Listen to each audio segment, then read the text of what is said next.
জাতীয় বিশ্ববিদ্যালয় কোভিড-19 এর জন্য যে অনলাইন শিক্ষা কার্যক্রম শুরু করেছে তার অংশ হিসেবে রিসোর্স পারসন হিসেবে তোমাদেরকে স্বাগত জানাচ্ছি। আমি ইকোনমিক্সে ক্লাস নেব, থার্ড ইয়ার অনার্সে ইকোনমিক্স অফ ডেভেলপমেন্ট কোর্সে। আজকে আমরা আমাদের লেকচার 4 নম্বর লেকচার। এই লেকচারের টাইটেল হচ্ছে ক্লাসিক্যাল থিওরি অফ ডেভেলপমেন্ট। আমি শায়লা তাসমিনা মাহবুব, অ্যাসিস্ট্যান্ট প্রফেসর, ন্যাশনাল ইউনিভার্সিটি। প্রথমে আমরা দেখি যে ক্লাসিক্যাল ইকোনমিস্টরা থিওরি অফ ইকোনমিক ডেভেলপমেন্টের ক্ষেত্রে তারা কি চিন্তা করেছেন সেটি নিয়ে আমরা আজকে মূলত আলোচনা করব। Classical theory was stated by, তোমরা জানো, classical economist Adam Smith, Thomas Malthus, John Stuart Mill এবং ডেভিড রিকার্ডো। এরা হচ্ছেন মূল ক্লাসিক্যাল ইকোনমিস্ট, যারা মূলত ক্লাসিক্যাল ইকোনমির ধারণাটা দিয়েছেন। তারা ডেভেলপমেন্ট থিওরিকে কয়েকটি বিশেষ ধারণার উপর বেস করে দিয়েছেন। এই ধারণাগুলো হলো laissez faire policy, capital accumulation, profits, tendency of profits to decline, stationary state.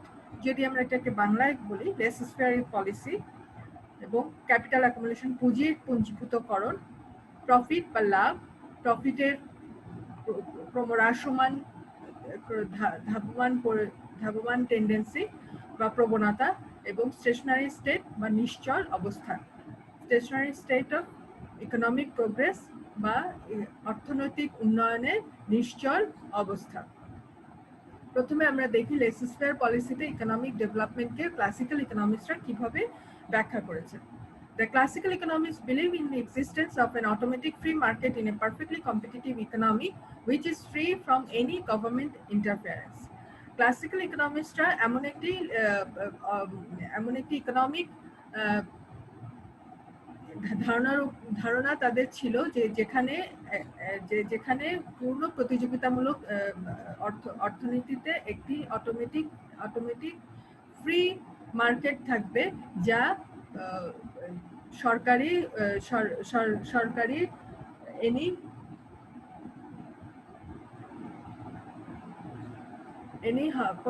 কোনো প্রকার হস্তক্ষেপ বহির্ভূতভাবে কাজ করবে। এই অটোমেটিক ফ্রি মার্কেটটি, এখানে একটি ইনভিজিবল হ্যান্ড থাকবে যেটি জাতীয় আয়কে ম্যাক্সিমাইজ করবে, এবং প্রত্যেকটি হিউম্যান বিইং তারা তাদের কল্যাণ বৃদ্ধির জন্য, কল্যাণ ম্যাক্সিমাইজ করার জন্য ব্যস্ত থাকবেন, এবং এতে করে ওভারঅল পুরো ইকোনমিক বা পুরো অর্থনীতিরই কল্যাণ বৃদ্ধি পাবে। অর্থাৎ এখানে আমরা দেখতে পাচ্ছি যে একটি অটোমেটিক ফ্রি মার্কেট থাকবে পূর্ণ প্রতিযোগিতামূলক বাজারে, যেখানে সরকারের কোনো হস্তক্ষেপ থাকবে না। সরকারের হস্তক্ষেপ বহির্ভূতভাবে ইনভিজিবল হ্যান্ড জাতীয় আয়কে ম্যাক্সিমাম করবে, সর্বোচ্চ জাতীয় আয় নিশ্চিত করবে, এবং প্রত্যেকটি হিউম্যান বিইং তারা তাদের নিজস্ব কল্যাণ সর্বোচ্চকরণের জন্য ব্যস্ত থাকবেন, এবং এই তাদের কল্যাণ সর্বোচ্চকরণের ব্যস্ততার মধ্যে দিয়ে তারা কিন্তু in the end of the day তারা কিন্তু পুরো ইকোনমিরই কল্যাণ বৃদ্ধি করবে। ক্যাপিটাল অ্যাকুমুলেশনটাকে কিভাবে ক্লাসিক্যাল ইকোনমিস্টরা দেখেছেন। তারা ক্যাপিটাল অ্যাকুমুলেশনকে সকল অর্থনৈতিক প্রবৃদ্ধির মূল চালিকা শক্তি হিসেবে দেখেছেন, এবং তারা বড় সঞ্চয়ের উপরে জোর দিয়েছেন, এবং তারা মনে করতেন যে সঞ্চয় একমাত্র পুঁজিপতি এবং জমির মালিক যারা রয়েছে, জমির মালিক বা জমিদার যারা রয়েছে, তারাই একমাত্র সঞ্চয় করতে সক্ষম, এবং যারা ওয়ার্কিং ক্লাস রয়েছে বা শ্রমিক শ্রেণী যারা রয়েছে, শ্রমিক শ্রেণী সঞ্চয় করতে সক্ষম নয়, কারণ তারা যে শ্রমের মজুরি হিসেবে তারা যেটা পান সেটা একেবারে সাবসিস্টেন্স লেভেলে, যে কারণে তারা সঞ্চয় করতে সক্ষম নয়। ক্লাসিক্যাল ইকোনমিস্টরা বলেছেন যে টোটাল প্রোডাকশন থেকে যখন আমরা ল্যান্ডলর্ড বা জমিদারের খাজনা এবং শ্রমিকদের সাবসিস্টেন্স ওয়েজটা দিয়ে ফেলবো, তারপরে যা থাকবে সেটা হচ্ছে সারপ্লাস, এবং এই সারপ্লাসটাই হচ্ছে পুঁজিপতিদের প্রফিট বা লাভ, যেটা আবার বিনিয়োগ করা হয়, পুঁজিপতিদের দ্বারা বিনিয়োগ করা হবে এবং এই বিনিয়োগ করার প্রক্রিয়াটি চলতে থাকবে এবং বিনিয়োগের মাধ্যমেই অর্থনৈতিক প্রবৃদ্ধি ঘটবে। এভাবেই ক্লাসিক্যাল ইকোনমিক্সরা ক্যাপিটাল অ্যাকুমুলেশনের মাধ্যমে বা পুঁজির পুঞ্জীভূতকরণের মাধ্যমে তারা তাদের ইকোনমিক প্রোগ্রেসের প্রক্রিয়াটি ব্যাখ্যা করেছেন। প্রফিট বা লাভ। ক্লাসিক্যাল ইকোনমিক্সদের মতে প্রফিট বা লাভ, যেটা ক্যাপিটালিস্টরা পেয়ে থাকেন মজুরি এবং খাজনা দেওয়ার পরে, সেটা হচ্ছে বিনিয়োগকে উৎসাহিত করে এবং যত বেশি লাভ হয় বিনিয়োগও তত বেশি বাড়বে এবং ক্যাপিটাল অ্যাকুমুলেশনও তত বেশি বাড়বে এবং বিনিয়োগের মাধ্যমেই কিন্তু অর্থনৈতিক প্রবৃদ্ধি ঘটবে। সো ক্যাপিটালিস্টরা লাভ বা প্রফিটকে, ক্লাসিক্যাল ইকোনমিক্সরা ক্যাপিটালিস্টদের প্রফিট বা লাভকেও কিন্তু অর্থনৈতিক প্রবৃদ্ধির একটা মাধ্যম হিসেবে দেখেছেন। Tendency of profits to decline, অর্থাৎ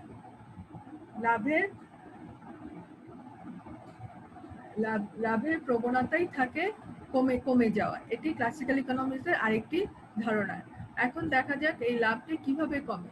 প্রফিটস তাদের মতে, ক্লাসিক্যাল ইকোনমিক্সদের মতে লাভ কিন্তু ক্রমশ বা কন্টিনিউয়াসলি বাড়ে না এবং এটি যখন ক্যাপিটালিস্ট বা পুঁজিপতিদের মধ্যে প্রতিযোগিতা বাড়ে এবং এই প্রতিযোগিতার ফলেই কিন্তু প্রতিযোগিতা যত বেশি বাড়ে এবং এই প্রফিট কমে যাওয়ার প্রবণতা তত বেশি বাড়ে, তাই ক্লাসিক্যাল ইকোনমিক্সদের মতে। সেটির কারণ হিসেবে তারা বলেছেন, যেমন অ্যাডাম স্মিথ বলেছেন যে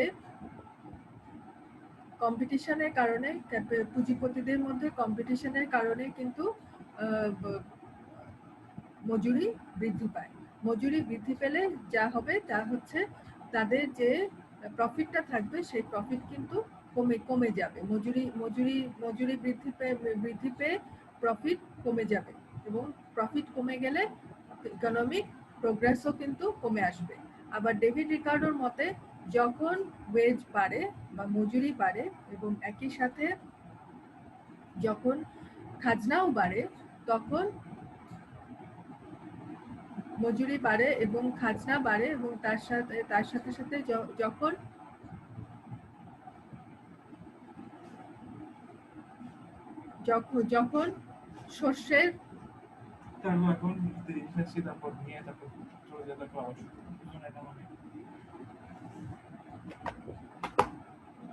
শস্যের দামও বাড়ে এবং লাভ কমে যায়। অর্থাৎ ওয়েজ বাড়লে এবং খাজনা বাড়লে শস্যের দামও বেড়ে যায়, কারণ শস্যের দাম বেড়ে যায় এবং শস্যের দাম বেড়ে গেলে কিন্তু তখন প্রফিট কমে যায়।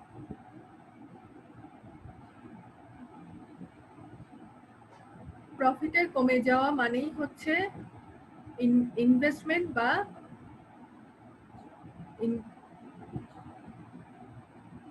বিনিয়োগ কমে যাওয়া। বিনিয়োগ কমে গেলে এটি টেকনোলজিক্যাল প্রোগ্রেস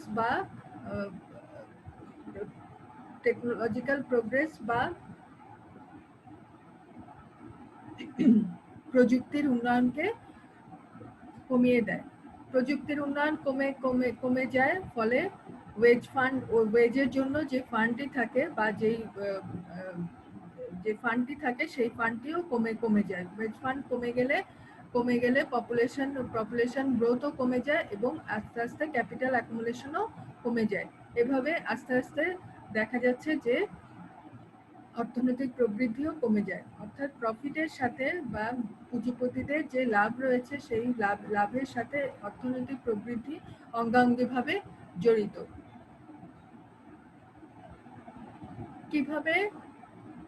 কিভাবে এই প্রফিটটি কমে যায়? Process of decrease in profit. Suppose an expected increase in profits brings about an increase in investment which adds to the existing stock of capital and to the steady flow of improved techniques. ধরা যাক profit expected profit বেড়ে যাওয়াতে বিনিয়োগও বাড়ে এবং এই বিনিয়োগ বাড়ার কারণে এক্সিস্টিং যে ক্যাপিটাল স্টকটি রয়েছে সেই ক্যাপিটাল স্টকের পরিমাণও বাড়ে এবং এতে করে ক্যাপিটাল স্টক বাড়ে এবং একই সাথে প্রযুক্তির উন্নয়নও বৃদ্ধি পায়।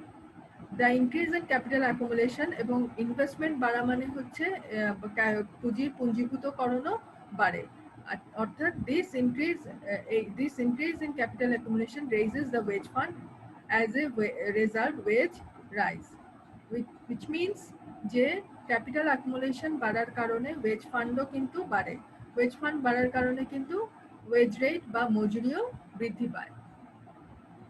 মজুরি বৃদ্ধি পাওয়ার কারণে পপুলেশন গ্রোথ বৃদ্ধি পায়, যেটা ডিমান্ড ফর কর্ন বা শস্যের চাহিদা বৃদ্ধি করে। বর্ধিত মজুরি বর্ধিত জনসংখ্যা বৃদ্ধির কারণ এবং জনসংখ্যা বৃদ্ধির কারণে কিন্তু শস্যের চাহিদা বৃদ্ধি পায়। Food production is raised by employing additional labor and capital.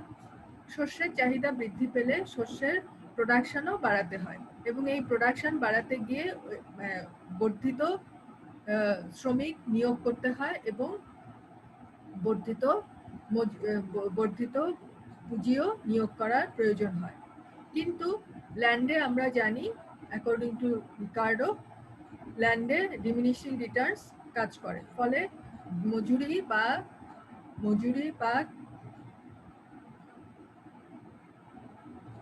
পুঁজি যেই হারে বাড়ে কিন্তু প্রোডাক্টিভিটি সেই হারে বাড়ে না, ফলে কস্ট অফ লেবার বৃদ্ধি পায়। কস্ট অফ লেবার বৃদ্ধি পাওয়ার কারণে প্রাইস অফ কর্ন বৃদ্ধি পায়।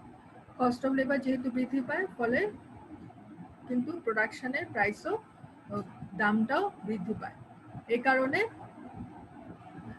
খাজনা বৃদ্ধি পায়, মজুরি বৃদ্ধি পায় এবং প্রফিট কমে যায়।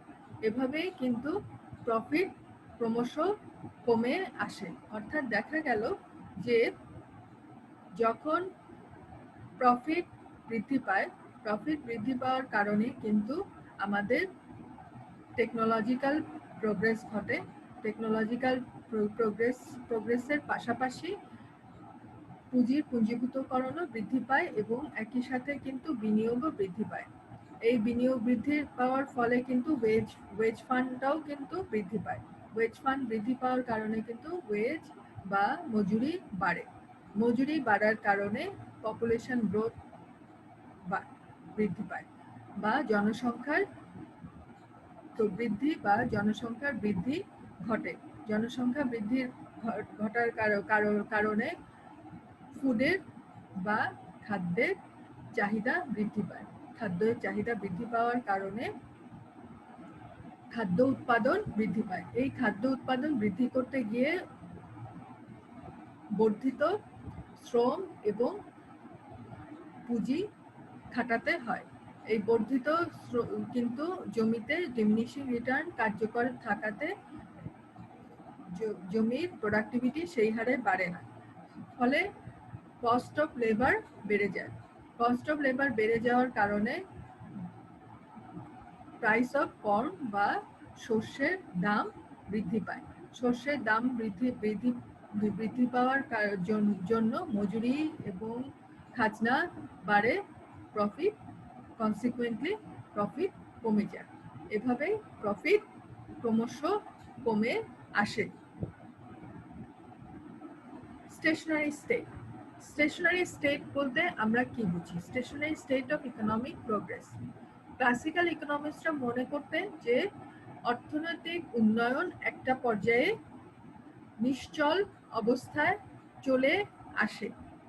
All classical economists visualize the stationary state as the end of process of capital accumulation. অর্থাৎ পুঁজিভূতকরণের শেষ পর্যায় হিসেবে ক্লাসিক্যাল ইকোনমিস্টরা দেখেছেন যে অর্থনৈতিক উন্নয়ন একটা নিশ্চল অবস্থায় চলে আসে।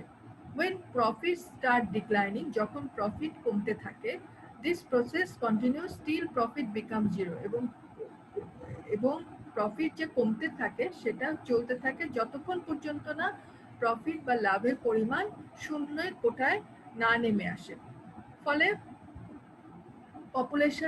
পপুলেশন গ্রোথ এবং ক্যাপিটাল অ্যাকুমুলেশন বা জনসংখ্যার বৃদ্ধি এবং পুঁজির পুঞ্জীভূতকরণও কিন্তু থেমে যায়।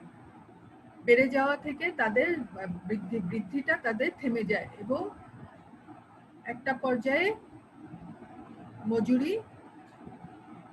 মজুরি সাবসিস্টেন্স লেভেলে চলে আসে এবং স্টেশনারি স্টেট সেটস ইন। তার মানে হচ্ছে স্টেশনারি স্টেট বা নিশ্চল অর্থনৈতিক প্রবৃদ্ধি বলতে আমরা সেই অবস্থাটাকেই বুঝবো যেই অবস্থায় এসে লাভ, পুঁজিপতিদের লাভ শূন্য হয়ে যাবে, জনসংখ্যা বৃদ্ধি কমে আসবে বা একেবারেই বন্ধ হয়ে যাবে, ক্যাপিটাল অ্যাকুমুলেশন বা পুঁজির পুঞ্জীভূতকরণ ক্যাপিটালিস্টদের দ্বারা সেটাও বন্ধ হয়ে যাবে এবং মজুরি সাবসিস্টেন্স লেভেলে নেমে আসবে। সেই পরিস্থিতিকে আমরা অর্থনৈতিক উন্নয়নের নিশ্চল অবস্থা বলে ভাববো, যেটা ক্লাসিক্যাল ইকোনমিস্টরা যে ধারণাটি দিয়েছে। স্টেশনারি স্টেট আমরা এখানে ফিগার 1 এর মাধ্যমে প্রকাশ করেছি। ফিগার 1 থেকে আমরা একটু খেয়াল করি। ফিগার 1 এ আমরা হরাইজন্টাল এক্সিসে মাপছি পপুলেশন এবং ভার্টিক্যাল এক্সিসে টোটাল প্রোডাকশন মাইনাস রেন্ট, অর্থাৎ টোটাল প্রোডাক্ট থেকে রেন্ট বাদ দিলে বা খাজনা বাদ দিলে যা থাকে সেটা আমরা ভার্টিক্যাল এক্সিসে পরিমাপ করছি। ওপি হচ্ছে একটি প্রোডাকশন ফাংশন যেটি দেখাচ্ছে প্রত্যেকটি নিয়োগ বা পপুলেশন নিয়োগের corresponding total production minus rent এটি দেখাচ্ছে এবং এটি ক্রমশ যত বেশি পপুলেশন গ্রোথ হচ্ছে বা শ্রমিকের নিয়োগ বাড়ছে তত বেশি এটা ফ্ল্যাটার হয়ে যাচ্ছে, যেটি আমরা দেখতে পাচ্ছি। ক্রমশ কিন্তু ফ্ল্যাটার হয়ে যাচ্ছে। প্রথম দিকে যেই হারে বাড়ছে পরবর্তীকালে কিন্তু ঠিক সেভাবে বাড়ছে না এবং ওপি রেখাটি ক্রমশ ফ্ল্যাটার হয়ে যাচ্ছে। অরিজিন দিয়ে যে রেখাটি গেছে অর্থাৎ ওডব্লিউ রেখাটি কনস্ট্যান্ট ওয়েজ রেট পরিমাপ করছে, অর্থাৎ প্রত্যেকটি নিয়োগের বিপরীতে ওয়েজ রেট যেটা আছে সেটা পরিমাপ করছে ওডব্লিউ রেখা। এখন দেখা যাক বাকি এখানে স্টেশনারি স্টেট অবস্থা বা অর্থনৈতিক প্রবৃদ্ধি স্টেশনারি স্টেট পরিস্থিতিটা কিভাবে হয়। প্রথমে আমরা দেখতে পাচ্ছি যদি আমরা ON পরিমাণ নিয়োগ করি যার থেকে আমরা N1 W1 পরিমাণ মজুরি দেয়া হবে এবং প্রফিটের পরিমাণ থাকবে এবং টোটাল প্রোডাকশনটা হচ্ছে N1 P1। তাহলে বাকি যে অংশটুকু থাকে ওয়েজ দেওয়ার পরে যে অংশটুকু থাকে মনে রাখতে হবে ও P1 N1 হচ্ছে কিন্তু রেন্টও এখানে দিয়ে দেওয়া হয়েছে। তার মানে রেন্ট এবং মজুরি দেওয়ার পরে যে অংশটা থাকে সেটাই হচ্ছে পুঁজিপতিদের প্রফিট। তাহলে এখানে প্রফিটের পরিমাণ হচ্ছে W1 P1। ফলে এখানে আমরা একটা পজিটিভ প্রফিট দেখতে পাচ্ছি। আমরা জানি ক্লাসিক্যাল ইকোনমিস্টদের মতে যখনই পজিটিভ প্রফিট থাকবে তখনই কিন্তু পুঁজিপতিরা এটিকে আবার বিনিয়োগ করবে। বিনিয়োগের ফলে বিনিয়োগ করে কিন্তু বর্ধিত উৎপাদন তারা পাওয়ার চেষ্টা করবে। ফলে কিন্তু বর্ধিত উৎপাদনের জন্য কিন্তু আমাদের নিয়োগও বৃদ্ধি পাবে। নিয়োগ ON2 পরিমাণ বাড়লো। ON2 পরিমাণ বাড়ার কারণে W2 N2 পরিমাণ আমাদের ওয়েজ বৃদ্ধি পেল এবং প্রফিটের পরিমাণ এখন দাঁড়ালো W2 P2। এখন আমরা কিন্তু দেখতে পাচ্ছি P1 W1 এর চেয়ে কিন্তু P2 W2 কিন্তু একটু কম প্রফিট দেখাচ্ছে, কিন্তু এখনো পজিটিভ প্রফিট রয়েছে। যেহেতু পজিটিভ প্রফিট রয়েছে সেহেতু কিন্তু পুঁজিপতিরা এই প্রফিটটাকে আবার বিনিয়োগ করবে, ফলে বিনিয়োগের নতুন বিনিয়োগে আমাদের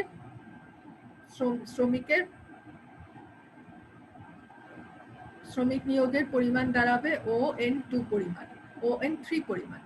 ON3 তে মজুরির পরিমাণ বৃদ্ধি পেয়ে W3 N3 হবে এবং প্রফিটের পরিমাণ আরো কমে গিয়ে W3 P3 হয়ে যাবে এবং এই প্রক্রিয়াটি কিন্তু চলতে থাকবে যতক্ষণ পর্যন্ত না আমাদের প্রফিট জিরো হয়ে যায়। এখানে আমরা একটা পয়েন্ট দেখতে পাচ্ছি এস পয়েন্টে এসে কিন্তু প্রফিট একেবারে জিরো হয়ে গেছে এবং প্রোডাকশন যদি আমরা এর চেয়ে বেশি করি, এস এর চেয়ে বেশি করি, তাহলে কিন্তু প্রোডাকশনে ওয়েজের জন্য যে পরিমাণ আমাদের যে টাকা খরচ করতে হয় তার পরিমাণ কিন্তু OW রেখা কিন্তু OP রেখার উপরে রয়েছে। তার মানে এর বেশি যদি উৎপাদনের আমরা যাই তাহলে কিন্তু আমাদের নেগেটিভ প্রফিট হবে। সো ক্যাপিটালিস্টরা বা পুঁজিপতিরা কিন্তু এস এর বেশি এস পয়েন্টে এসে কিন্তু আর তারা ইনভেস্ট করবে না এবং এন পয়েন্ট পর্যন্তই কিন্তু শ্রমিকের নিয়োগ হবে এবং এস পয়েন্টটাই হচ্ছে স্টেশনারি স্টেট পয়েন্ট, যেখানে এসে আমরা দেখতে পাচ্ছি, আমরা যেটা আগে বলেছিলাম যে stationary state of economic growth বা ইকোনমিক গ্রোথের স্টেশনারি স্টেট বলতে কি বুঝি, যেখানে প্রফিট জিরো হয়ে যায়। অর্থাৎ এস পয়েন্টে কিন্তু আমরা দেখতে পাচ্ছি প্রফিটের পরিমাণ জিরো এবং এই পর্যায়ে এসে কিন্তু আমাদের পপুলেশন গ্রোথও কিন্তু থেমে গেছে। পপুলেশন গ্রোথ কিন্তু আর বৃদ্ধি পাবে না, কারণ আর নিয়োগ হবে না এবং এখানে এসে যেহেতু প্রফিটের পরিমাণ জিরো হয়ে গেছে সেহেতু এখানে এসে কিন্তু পুঁজিপতিরা আর বিনিয়োগ করবে না, ফলে ইকোনমিক প্রোগ্রেস কিন্তু এখানেই থেমে যাবে।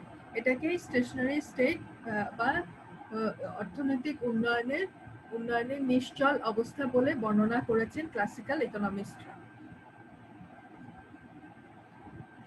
এতক্ষণ পর্যন্ত আমি যা বললাম সেটি আমরা কিন্তু স্লাইডে, পরবর্তী দুটি স্লাইডে ব্যাখ্যা করে দিয়েছি।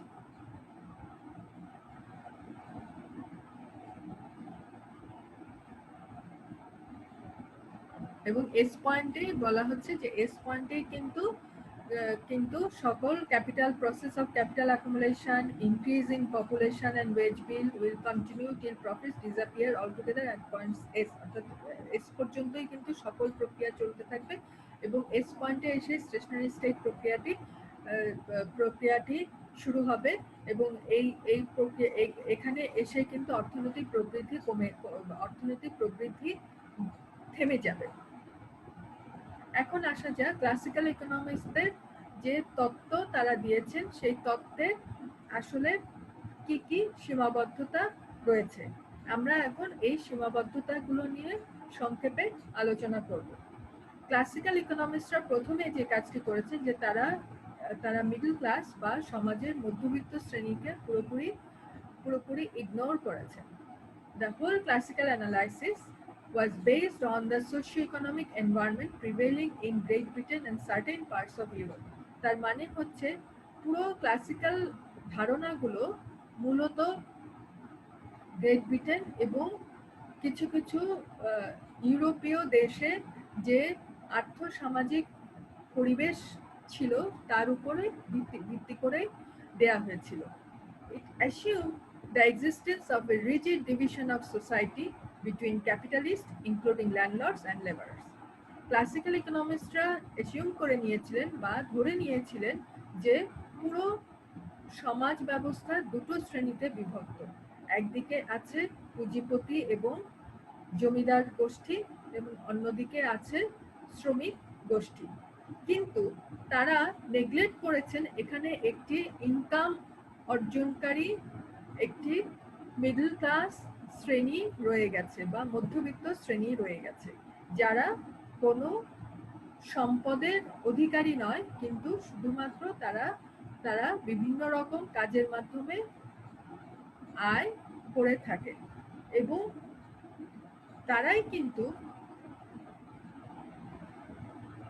কিন্তু এই মিডল ক্লাসে provided the necessary impetus to economic growth এবং অর্থনৈতিক উন্নয়নের প্রয়োজনীয় ইম্প্যাটাস গুলো কিন্তু আসে এই মিডল ক্লাস থেকে। কারণ হচ্ছে যে তারাই কিন্তু প্রত্যেকটা অ্যাডভান্স সোসাইটিতে, প্রত্যেকটা উন্নত বিশ্বে, এমনকি অনুন্নত বিশ্বেও কিন্তু সঞ্চয়ের মূল রিজার্ভটা বা সঞ্চয় মূলত আসে কিন্তু মিডল ক্লাসদের কাছ থেকে।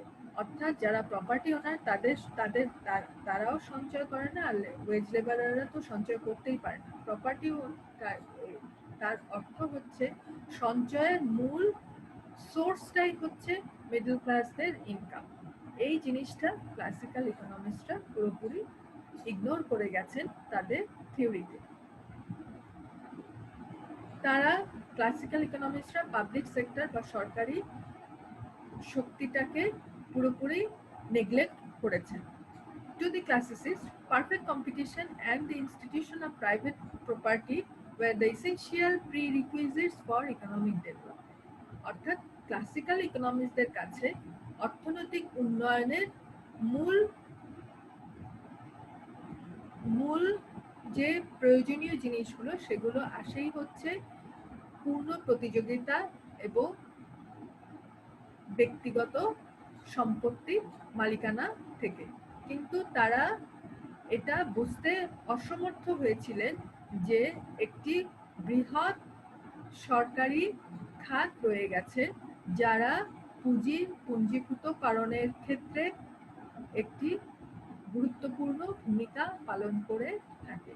অর্থাৎ ক্লাসিক্যাল ইকোনমিক্সরা পুঞ্জীভূতকরণ, যেটি অর্থনৈতিক উন্নয়নের একটা মূল চালিকা শক্তি হিসেবে তারা দেখেছিলেন, মূল সোর্স হিসেবে তারা দেখেছিলেন, তারা এটির এবং এটির মালিক শুধুমাত্র তারা বলেছেন যে এটি ক্যাপিটাল অ্যাকুমুলেশন শুধুমাত্র পারফেক্ট কম্পিটিটিভ মার্কেটেই, পূর্ণ প্রতিযোগিতামূলক মার্কেটেই সম্ভব এবং প্রাইভেট প্রপার্টি ওনারদের দ্বারাই সম্ভব। কিন্তু পুঞ্জীভূতকরণে যে সরকারি ভূমিকা রয়েছে সেই সরকারি ভূমিকাকে তারা পুরোপুরি বাদ দিয়ে দিয়েছেন তাদের থিওরি থেকে।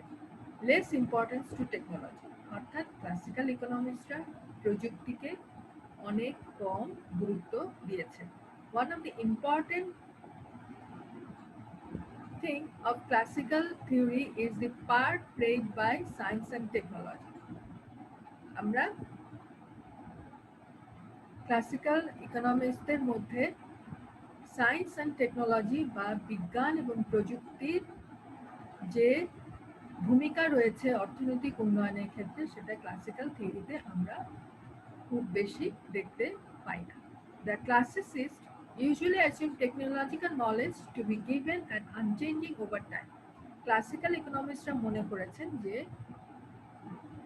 প্রযুক্তির যে ধারণা রয়েছে বা প্রযুক্তির যে উন্নয়ন রয়েছে সেটি ওভার দি টাইম কনস্ট্যান্ট থাকে এবং এটা পরিবর্তন হয় না। অথচ এই ধারণাটি মোটেই সত্যি নয়। But they fail to visualize the important impact that science and technology had on the rapid economic development of the now developed nations.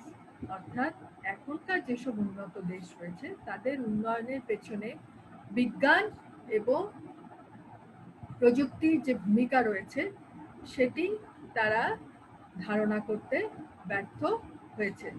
বিজ্ঞান এবং প্রযুক্তির কিন্তু একটি অর্থনৈতিক উন্নয়নে ব্যাপক ভূমিকা রয়েছে। এটি তারা কিন্তু বিজ্ঞান এবং প্রযুক্তিকে ওভার দি টাইম কনস্ট্যান্ট ধরে নিয়ে তারা কিন্তু একটি ভুল করেছে।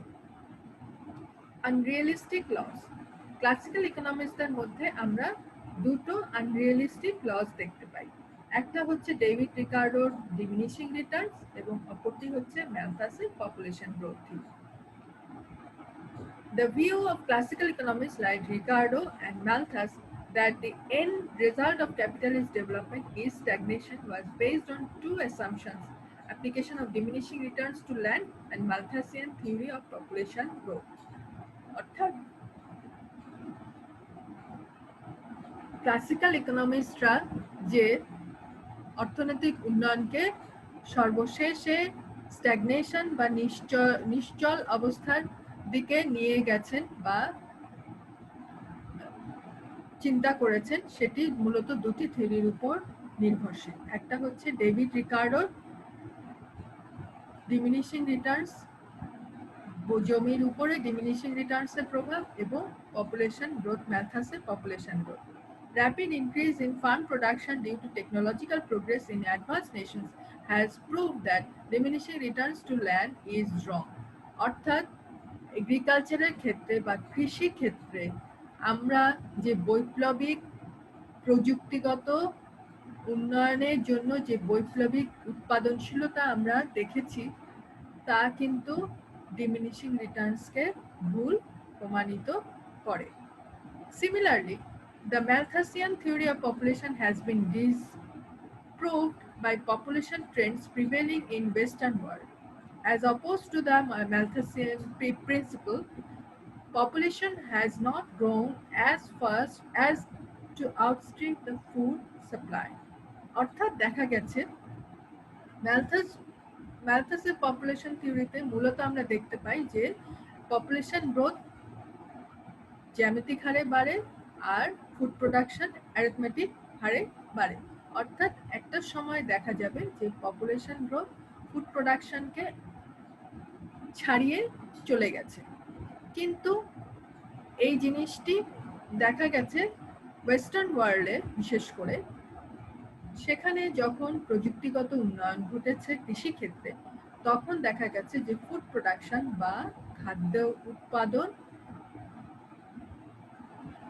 পপুলেশন গ্রোথ বা জনসংখ্যা বৃদ্ধিকে ছাড়িয়ে গেছে। অর্থাৎ এখানে ম্যালথাস কিন্তু ভুল প্রমাণিত হয়েছে বা ম্যালথাসের থিওরি কিন্তু সত্যি আমরা দেখতে পাচ্ছি না।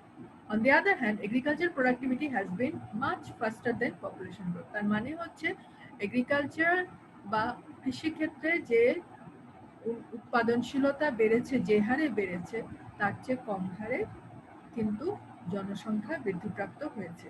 কাজেই ক্লাসিক্যাল অর্থনীতিবিদরা যেটা অ্যাসিউম করেছিলেন যে খাদ্য উৎপাদনকে ছাড়িয়ে যাবে জনসংখ্যার বৃদ্ধি, সেটি কিন্তু প্রকৃতপক্ষে বা সত্যিকার অর্থে দেখা যায়নি। আমরা পুরো যে ক্লাসিক্যাল থিওরিটা আজকে আমরা আলোচনা করলাম, সেটি আমি পড়িয়েছি এম.এল. জিংহান থেকে, যে বইটি এম.এল. জিংহানের বইটির নাম the economics of development and planning, এবং এডিশন হচ্ছে 48 এডিশন থেকে এটা আমরা পড়িয়েছি। সো ক্লাসিক্যাল ইকোনমিক্সের মধ্যে আমরা কিন্তু কতগুলো ধারণা মূল এখানে কিন্তু আমাদের আলোচনার মধ্যে দেখতে পেলাম। একটি হচ্ছে ক্যাপিটাল অ্যাকুমুলেশন, যেটি অর্থনৈতিক প্রোগ্রেস বা অর্থনৈতিক উন্নয়নের মূল চালিকা শক্তি, এবং এই ক্যাপিটাল অ্যাকুমুলেশন আসে হলো প্রফিট থেকে, পুঁজিপতিদের লাভ থেকে, এবং পুঁজিপতিরা এই লাভটি পান হচ্ছে তারা ওয়েজ হিসেবে এবং রেন্ট হিসেবে উৎপাদন থেকে দেওয়ার পরে যা থাকে সেটা প্রফিট হিসেবে থাকে, এবং এই প্রফিটটি তারা ক্রমশ বিনিয়োগ করেন, এবং তারা যেই পরিবেশের মধ্যে কাজ করেন সেটি হচ্ছে পূর্ণ প্রতিযোগিতামূলক পরিবেশ। যেই পূর্ণ প্রতিযোগিতামূলক পরিবেশে কোনো সরকারি হস্তক্ষেপ থাকে না, এবং সরকারি হস্তক্ষেপ ছাড়াই এখানে তারা কিন্তু বিনিয়োগ করেন, এবং এই বিনিয়োগের মাধ্যমে, ক্রমাগত বিনিয়োগের মাধ্যমে অর্থনৈতিক প্রোগ্রেসের প্রক্রিয়াটি চলতে থাকে। কিন্তু অর্থনৈতিক প্রোগ্রেসের এই প্রক্রিয়াটি কিন্তু একটা পর্যায়ে এসে থেমে যায় যখন তাদের প্রফিটের পরিমাণ হয়ে যায় শূন্য, এবং ওয়েজ বা মজুরি চলে আসে সাবসিস্টেন্স লেভেলে, এবং সে সময় পপুলেশন গ্রোথও থেমে যায়, এবং ক্যাপিটাল অ্যাকুমুলেশন বা পুঞ্জীভূতকরণও কিন্তু থেমে যায়। আরেকটা বিষয় ক্লাসিক্যাল ইকোনমিক্সরা বলেছেন যে প্রত্যেকটি এখানে ইনভিজিবল হ্যান্ডের একটা গুরুত্বপূর্ণ ভূমিকা রয়েছে, যে ইনভিজিবল হ্যান্ড তার জাতীয় আয়কে ম্যাক্সিমাইজ করতে সাহায্য করে। এবং তারা আরো একটি কথা বলেছেন ক্লাসিক্যাল ইকোনমিক্সরা বলেছেন যে